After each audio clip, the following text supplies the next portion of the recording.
제가 풀러 신학교를 다닐 때 풀러에는 한인 학생이 많았고 한인 학생회가 있어서 한 달에 한 번씩 LA의 유수한 목사님들을 초청해서 설교도 들었습니다.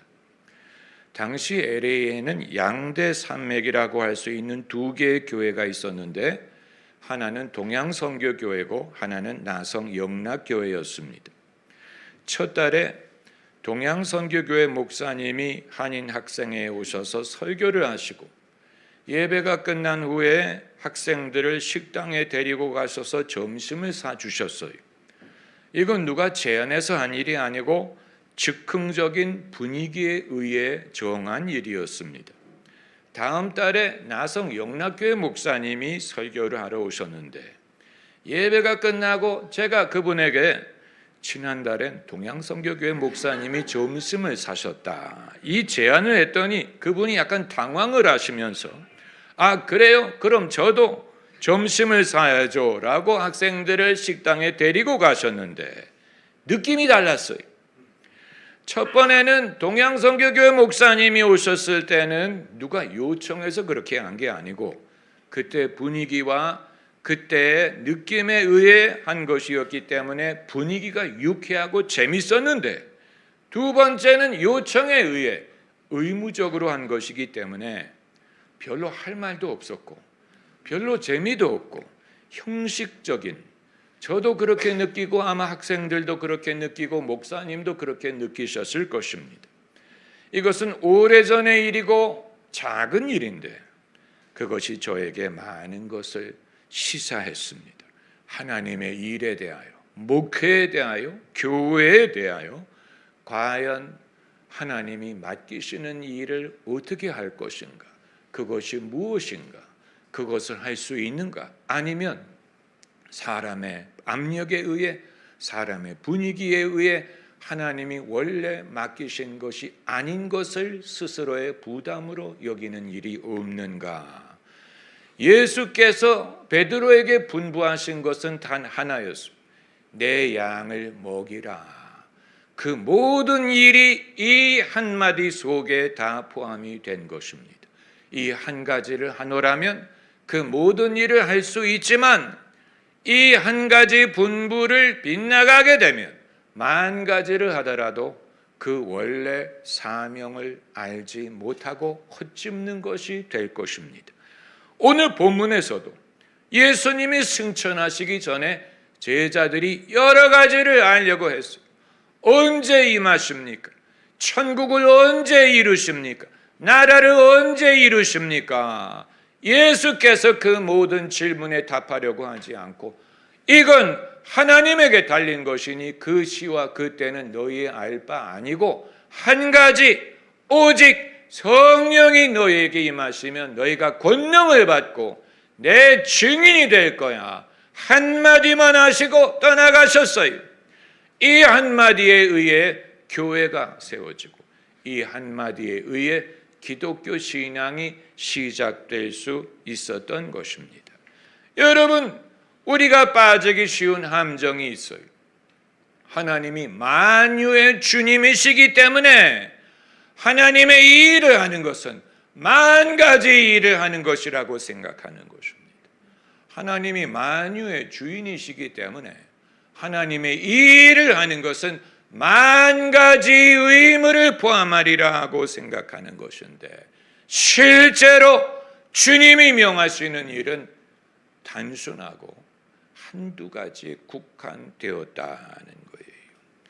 여러분, 아까 말씀드렸던 그 목사님이 사실은 예배 후 점심을 살 계획이 없었는데 누가 다른 분이 점심을 샀다라는 말을 하는 바람에 안 할 수 없는 자기가 원래 생각하지 않던 짐을 당신이 옮겨 그걸 지게 된 것이 이것은 하나님이 맡기지 않은 일인데 압력에 의해서 부담에 의해서 누가 그렇게 했더라라는 말에 의해 하게 되면 이것이 누가 시킨 일이고 이게 필요한 일인지 과연 그 열매가 어떠한지 그래서 내가 기쁜지 사람이 기쁜지 어떤 목적이 이루어지는지를 알기가 어렵게 되는 것입니다. 여러분, 친구라는 영화가 있죠. 친구. 그 친구의 가장 슬픈 장면이 무엇인지 아세요? 가장 슬픈 장면이 동수의 아버지가 장의사 아닙니까? 동수는 자기 아버지의 직업 때문에 그것이 일평생 콤플렉스가 됐어요. 그런데 동수가 조폭이 된 이유는 그러지 않으면 아버지처럼 될까 염려했기 때문이에요. 하루는 그 아버지가 동수가 공부를 하지 않고 깡패와 어울리는 것을 나무랄 때 동수가 뭐라고 말하는지 아세요? 그럼 내가 아버지처럼 장의사가 되란 말입니까? 그때 그 아버지의 눈에 슬픔을 볼 수 있습니다. 그리고 아버지가 말하기를 내가 언제 너에게 장의사 되려고 했냐? 정말 맞는 말이에요. 내가 언제 너보고 장의사 되려고 했느냐? 그런 말 한 적이 없어요. 근데 동수는 자기 아버지의 직업 때문에 자기도 그렇게 해야 되는 줄로 생각을 한 것이 삐뚤어 나가게 된 것입니다. 만약에 그 사실을 일찍 알았더라면 그의 미래에 대하여 믿음으로 생각하는 것이 가능했을 텐데 그게 아니었기 때문에 아버지처럼 되고 싶지 않다 보니까 결국은 자기에게도 복이 되지 않고 가족에게도 복이 되지 않은 길을 가게 된 것입니다. 여러분, 이런 일이 동수에게만 일어나는 게 아니에요. 많은 사람에게 이런 일이 일어나고, 그리고 세상 일에만 있는 것이 아니고 주님을 섬기려고 하는 과정에도 이런 실수를 하는 사람이 많을 것입니다. 내가 언제 너에게 그 일 하라고 했느냐? 내가 너에게 그 일을 언제 시켰냐? 예수께서 베드로에게 하신 말씀이 한 가지 분부뿐인데 내 양을 치라, 내 양을 먹이라, 한 가지뿐이었죠. 본문에서 제자들에게 분부하신 것도 땅 끝까지 내 증인이 되라, 나의 증인이 되라. 그리고 그 말씀은 달라지지 않았어요. 달라지지 않았어요. 애초에 분부하신 그 말씀 그대로인데 사람이 살다 보면 분부하지 않은 것을 추가하는 경향이 있어요. 이것도 해야 되고 저것도 해야 되고, 남이 저렇게 했대, 남은 이런 일을 했대, 남은 이걸 해서 성공했대, 남은 이걸 해서 재미를 봤대. 그러다 보니까 애초에 말씀하신 것보다는 남들이 해야 되고 내가 해야 되는 것으로 생각하는 일이 더 크게 부각이 되면 이제 원래 주님이 주신 분부는 창밖으로 잊어버리고 이제는 그것이 더 이상 나를 주장하지 않고 왜 이렇게 힘이 들까? 왜 이렇게 일이 많을까? 왜 이렇게 고달플까? 나도 즐겁지 않고 주님도 즐겁지 않고 사람들도 즐겁지 않은 일이 발생을 하게 됩니다. 제가 과거에 목회하면서 저지른 실수가 거기에 있었어요. 저는 애초에 하나님이 주신 말씀보다 만물 박사가 돼야 된다고 생각했어요. 그래야 성도들을 더 많이 얻을 것 같이 생각했어요.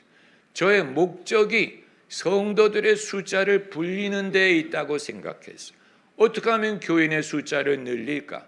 어떻게 하면 이 사람도 붙잡고 저 사람도 붙잡고 이 사람도 교회를 오고 저 사람도 오고 만민이 교회를 오게 할 수 있을까? 그렇게 하려면 이것도 해야 되고 저것도 해야 되고 이런 프로그램도 있어야 되고 저것도 해야 되고 이 사람도 놓칠 수 없고 저 사람도 놓칠 수 없는 게 되는 거예요.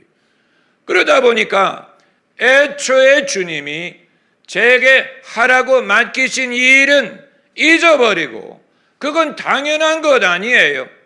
그러나 다른 일을 해야 된다고 생각을 하다 보니까 애초에 주신 은사도 믿지 못하고 애초부터 제가 하기 좋아했던 일도 하려고 하지 않고 애초부터 잘할 수 있는 일을 당연하게 여기고 다른 일을 하려고 하다 보니까 원래부터 하지 못한 일을 의무적으로 하게 되고 저도 힘들고 성도들도 별로 은혜 받는 것 같지 않고, 그리고 원래 주신 사명으로부터 벗어나게 되니까 그 동기가 교인들을 늘리기 위한 것이었는데, 그렇다고 교인들의 숫자가 늘어나는 것 같지 않고 그 교회의 목적, 그 교회의 스타일, 그 교회의 사명이 희석되는 것을 경험을 해서, 만일 그때 제가 여기에 대한 확신을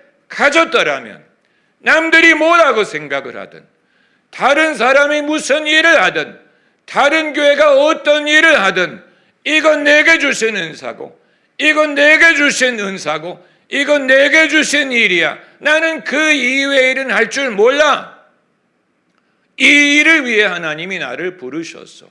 이 일을 나는 잘할 수 있고, 이 일은 내가 재미있고 내가 기쁘고, 이 일이 나의 은사야, 부르심이야, 나는 이걸로 할 거야 라고 할 수 있었을 텐데, 여기에 대한 깨달음이 없다 보니까 아까 말씀드린 그 목사님처럼 애초에는 계획이 없었는데 아무개 목사님이 이렇게 했대요. 이 말을 듣고 그럼 나도 그렇게 해야지. 그러다 보니까 원래 하나님이 어떤 일을 하시는지, 이 일에 하나님이 어떤 방향으로 가시는지를 알지 못하게 되는 것입니다. 여러분, 안 해도 그만. 그 이외의 일은 안 해도 그만. 여러분, 이런 담대함을 우리가 가질 수 있습니까? 여러분에게는 이런 담대함이 있어요? 이런 담대함을 갖는 것은 믿음이 아니면 할 수 없는 일이고 상당히 배짱 있는 일이에요. 안 해도 그만이야. 하나님이 이렇게 말씀하시리라고 여러분 생각하십니까? 하나님 그렇게 말씀하실 거예요. 왜냐하면 해야 된다면 애초에 말씀하셨을 거 아니에요. 그렇잖아요. 만약에 이런 일, 저런 일, 이거 저거 해야 된다면 애초에 말씀하셨을 거예요. 베드로에게 내 양을 먹이라, 그리고 이것도 하고 저것도 해라, 그랬을 텐데 안 하셨잖아요. 다른 거 말씀하지 않았어요. 내 양을 먹이라고만 하셨어요. 이건 원래부터 말씀하신, 애초부터 사람을 낚는 어부가 된다고 하셨잖아요. 이 말씀, 일관적인 하나님의 지시, 일관적인 하나님의 지시, 일관적인, 도중에 바꾼 게 아니에요. 그러므로 이후에도 바꾸지 않아요.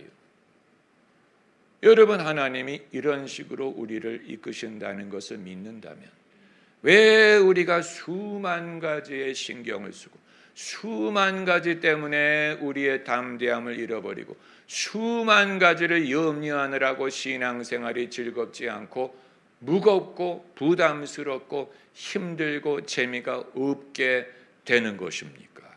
예수께서 내 짐은 가볍고 내 멍에는 쉽다고 말씀을 하셨는데, 만일 우리가 지고 있는 이 짐이 무거우면 그건 주님이 지어준 게 아니에요. 만약에 내가 지고 있는 멍에가 어려우면 그건 주님이 지어준 멍에가 아니에요. 그럼 누가 지어줬어요?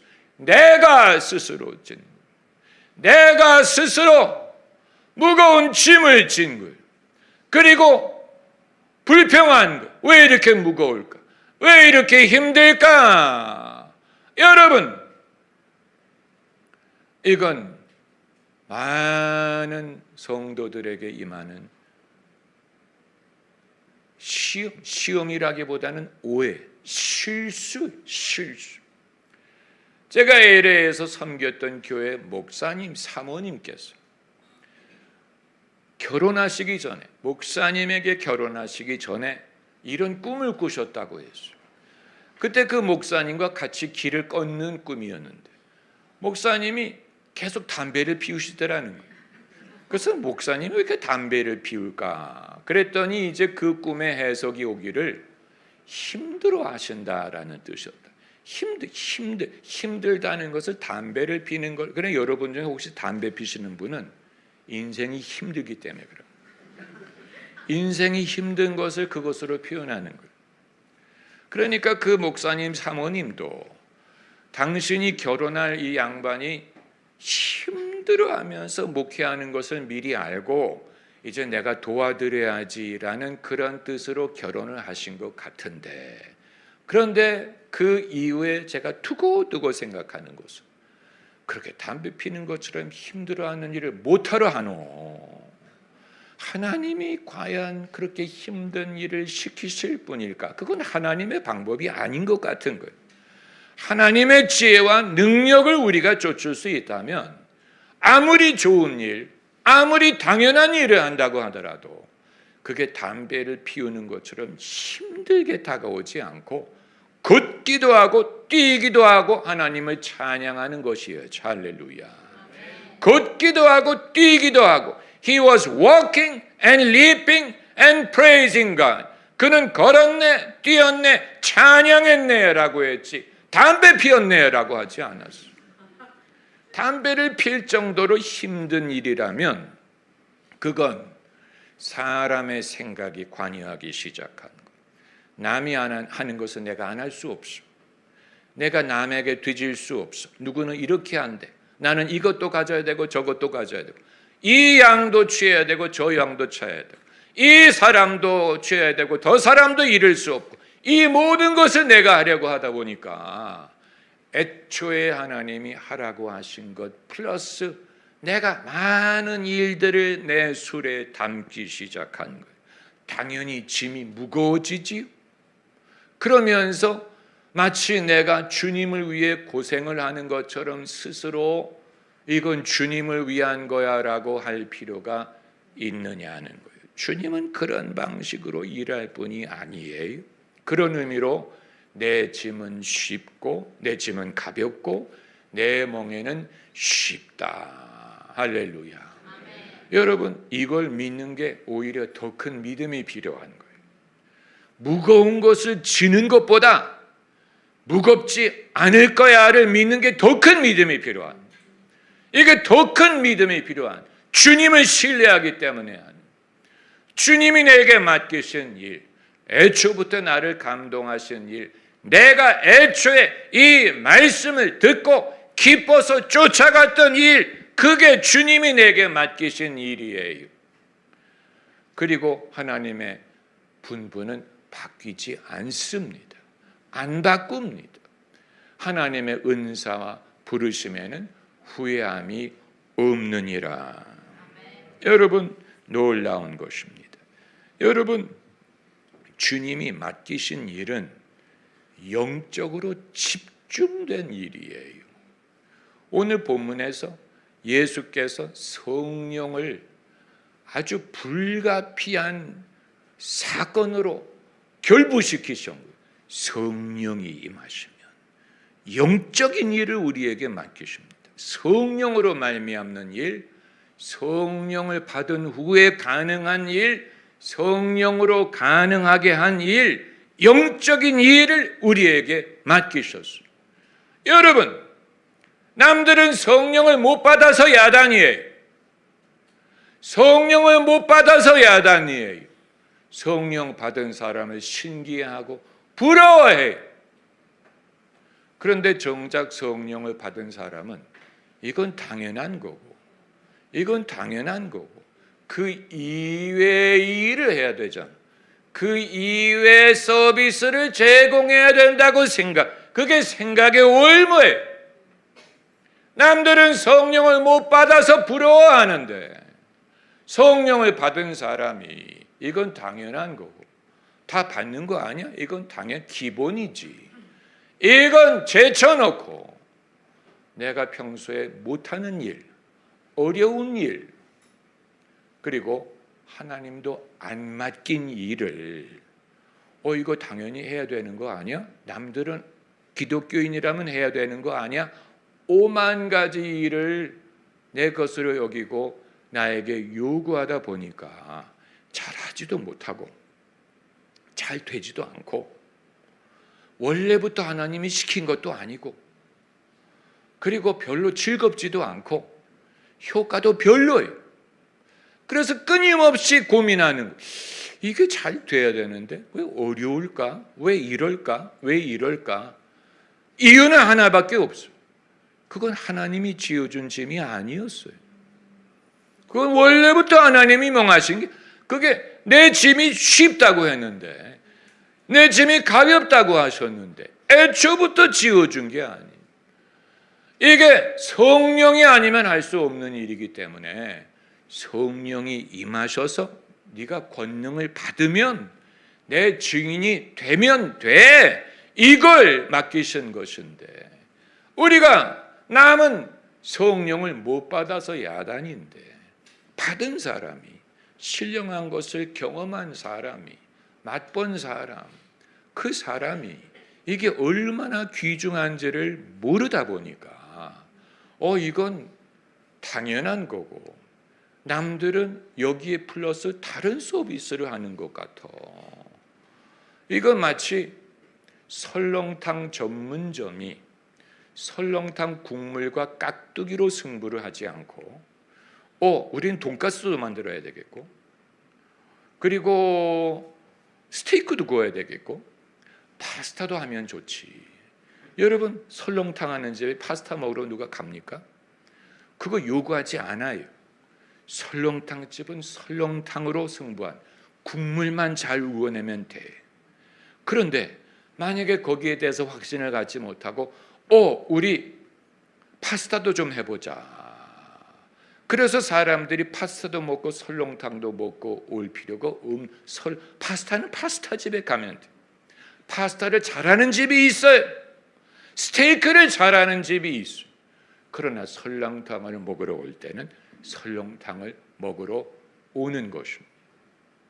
여러분, 이 부분에 있어서 하나님은 만 가지 일을 하시지만 내가 만 가지를 할 수도 없고 해야 될 필요도 없고 그걸 맡기시지도 않았어요. 은사를 사람에 따라서 주셨다 하는 것이 그런 뜻입니다. 달란트를 능력대로 주셨다는 말씀도 그런 뜻입니다. 은사를 다 가지신 분은 예수님밖에 없어요. 예수님은 모든 은사를 소유하셨어요. 그러나 교회는 사람이기 때문에 주님이 주신 은사만을 받습니다. 그것으로 주님을 섬기면 됩니다. 할렐루야. 그것으로 그 이상을 요구하지 않습니다. 그 이상을 요구하신 적이 없어요. 우리가 주님을 오해하고 주님의 방법을 오해하고 그리고 내 자신을 오해하다 보니까, 여러분, 진리를 알지니 진리가 어떻게 한다고 했습니까? 너희를 자유케 한다. 진리를. 아까 말씀드린 그 목사님처럼 돈은 돈대로 쓰고, 그렇잖아요. 돈은 돈대로 쓰고 학생들도 별로 재미가 없고 당신도 재미가 없고, 어떤 목사님이 점심을 샀대요 라는 말에 동요될 필요가 없는 것입니다. 우리의 신앙 생활도 만물 박사가 되는 것처럼 접근할 수 없어요. 만물 박사는 하나님밖에 없어요. 내가 만물 박사가 될 수 없어. 이것도 잘하고 저것도 잘하고 애도 잘 키우고 음식도 잘 만들고 돈도 잘 벌고 할 수 있으면 좋지. 그런 사람이 있으면 데리고 오세요. 그런 사람 없어요. 그런 사람이 어디 있어요? 네. 완벽한 배우자가 못하러 여러분에게 결혼을 하겠어요? 미쳤어요? 완벽한 사람이 못하러 여러분에게 시집장가로 옵니까? 그렇잖아요. 부족하니까 여러분에게 오죠. 이상하게 생각. 나는 완벽합니까? 그렇잖아요. 완벽하면 혼자 살지. 부족하니까 서로 도우라고 사는 것 아닙니까? 할렐루야. 거기에서 이 모든 것이 성립되는, 거기에서 시작되는 건데, 사람들은 그 반대로 생각을 해서 완벽한 배우자, 이상적인 배우자, 그런 사람이 어디 있어요? 그런 사람이 어디 있어요? 그런 사람이 왜 나에게 시집을 오겠습니까? 그렇잖아요. 그렇기 때문에 하나님을 섬기는 일이든 내 인생의 몫을 발견하는 일이든 내가 자녀에게 어떤 부모가 되줄 수 있는 것이든 이 모든 것은 결국은 하나님의 은혜를 의지하는 것인데, 하나님의 은혜를 의지한다는 말은 내게 정하신 몫을 알고 그 몫 안에서 나의 역할을 찾는 것이고, 그것이 내게 족하다는 것을 믿는 것이고, 그것으로 만족할 줄 알고 그것으로 감사하고 내가 이것으로 얼마든지 내가 바라는 행복을 추구할 수 있다는 것을 믿는 것입니다.